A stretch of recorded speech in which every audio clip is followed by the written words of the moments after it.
Praise the Lord. आप सभी को जय मसीह की। एक बार फिर से मैं अपने सारे जवान भाइयों का और बहनों का स्वागत करता हूं। I welcome all of you in Jesus name.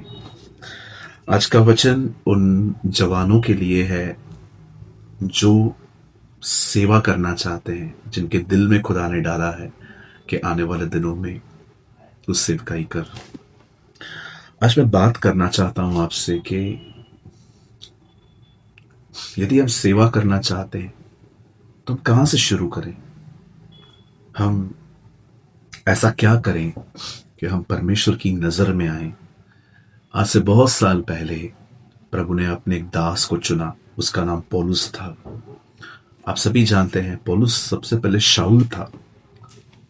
वो कलीसियाओं को सताता था, लेकिन एक दिन प्रभु ने उसको पकड़ा और प्रभु ने उसको यूज किया। ऐसा क्या करें हम जो प्रभु की नजर में हम नोटिस किए जाएं, कि प्रभु हमें देखे कि हाँ, ये जो व्यक्ति है शाऊल, ये कलीसियाओं को बहुत सताता है। और प्रभु ने उसको पकड़ा क्योंकि सब जानते थे कि वो विरोधी है। तब प्रभु ने उसको बदला ताकि सबको पता चले अब ये विरोधी उसके पक्ष में है, उसकी जिंदगी बदली है। खैर, हमारी गवाही अलग है। हम उसके विरोधी नहीं हैं, हम उस पर भरोसा करते हैं। पर हम ऐसा क्या करें कि परमेश्वर हम पे अट्रैक्ट हो। आज मैं बात करना चाहता हूं इसके ऊपर। मैं एक वर्ड आपके सामने रखता हूं और वो वर्ड है याकूब की किताब से।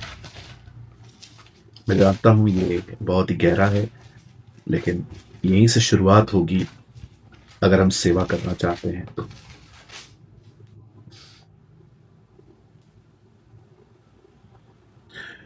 4 अध्याय याकूब, उसका 7 वचन। इसलिए परमेश्वर के अधीन हो जाओ और शैतान का सामना करो, तो वह तुम्हारे पास से भाग निकलेगा।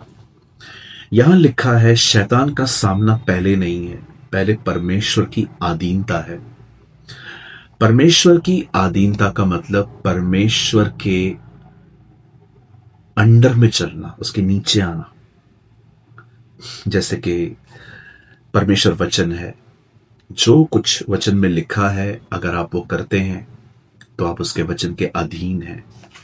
आप जानते हैं जब हम प्रभु में आए तब हमें यीशु मसीह के लहू से हमें धुलकर माफी मिली, हमने क्षमा पाई। आज हमारी आत्मा पूरी तरह से प्रभु में सिक्योर है, माफ किए गए हैं, साफ किए गए, और हमारी आत्मा प्रभु के सामने पवित्र है। बट आज भी ये जो शरीर है, ये जो बॉडी है, ये प्रभु के अधीन नहीं दिखती है।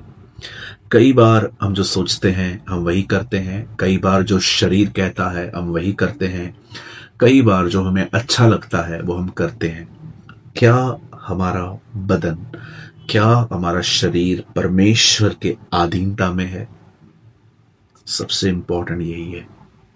अगर आप एक सेवक बनना चाहते हैं, अगर आप आने वाले दिनों में प्रभु की सेवा करना चाहते हैं, तो सबसे महत्वपूर्ण है आपका बदन परमेश्वर के वश में हो। आंखों से अश्लील वीडियोस देखना, हाथों से गुनाह करना, जुबान से झूठ बोलना, कोई कुछ कहे तो उसको मारने के लिए दौड़ना, ये वो शरीर है जो शैतान के अंडर में है। प्रभु ये नहीं चाहता कि आपका शरीर कोई और चलाए। प्रभु चाहता है वो आपका स्वामी बने, आप उसके लॉर्डशिप के अंडर में आए। एक दिन एलीशा और एलिया मिलते हैं। एलिया एलीशा को बताता है कि तुझे परमेश्वर इस्तेमाल करेंगे, और उसको बहुत सारी बातें। जब एलीशा एलिया के पीछे पीछे जा रहा था तो एलिया उसे बार बार कह रहा था, तू मेरे पीछे क्यों आ रहा है? और लास्ट में एलीशा उसे बताता है कि मैं इसलिए तेरे पीछे आता हूं क्योंकि मुझे तेरे अभिषेक का दुगना हिस्सा चाहिए, दुगना हिस्सा। तब एलिया उसको कहता है, अगर तूने मुझे जाते हुए देख लिया तो ये तेरा है।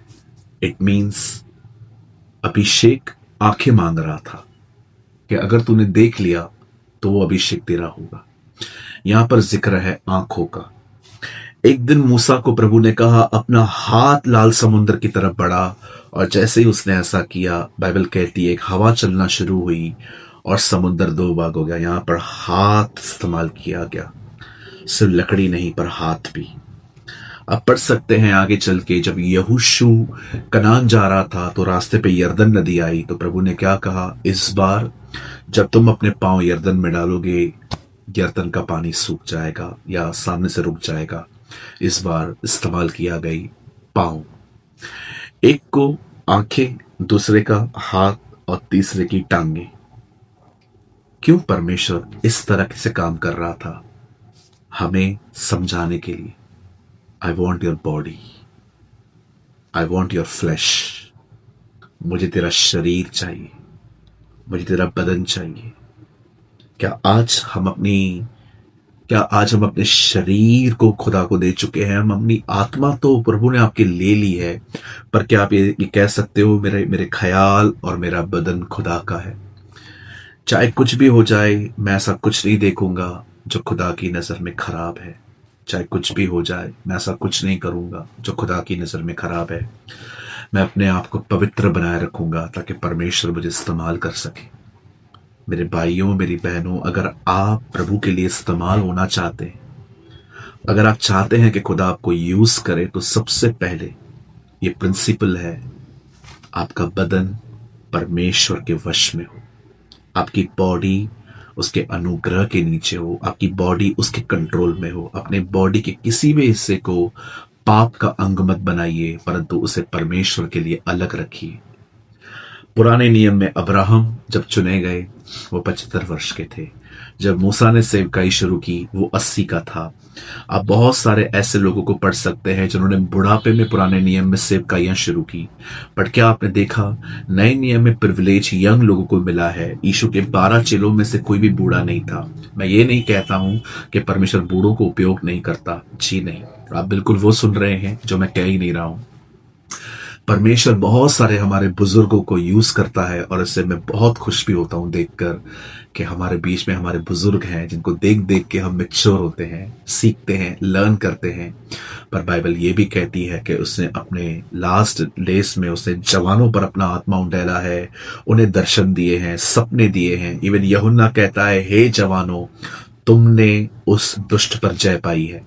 मैं आप में से हर एक को कहना चाहता हूं, खुदा को आपका बदन चाहिए, उसे अपनी बॉडी दीजिए। अपने बदन को किसी भी पाप में इन्वॉल्व मत करिए, अपने आप को पवित्र बनाए रखिए। वो दिन आ रहे हैं जब प्रभु आपको उपयोग मिलाएगा। प्रभु आपके साथ है। अगर आप चाहते हैं मैं आपके लिए प्रार्थना करूं, इस समय आपकी स्क्रीन पर एक नंबर है, आप चाहें तो आप अपने प्रार्थना निवेदन और आज के मैसेज को लेकर भी आप मुझे मैसेज भेज सकते हैं कि मैं आपके लिए प्रार्थना करूं ताकि आपका शरीर प्रभु के अधीनता में आ सके। प्रभु आपके साथ है। यदि आपने आज के वचन से कुछ लर्न किया है या आपको पता चला है कि मुझे कहां से शुरुआत करनी है, तो आप कमेंट बॉक्स में कमेंट करके जरूर बताइएगा। मैं आपका हर कमेंट पढ़ता हूं और आपका कमेंट बहुत लोग पढ़ते हैं, और हो सके तो अपनी लर्निंग नीचे लिखिए ताकि बहुत सारे लोग सीख सके। सो प्रभु आपके साथ है। आप सबको जय मसीह की।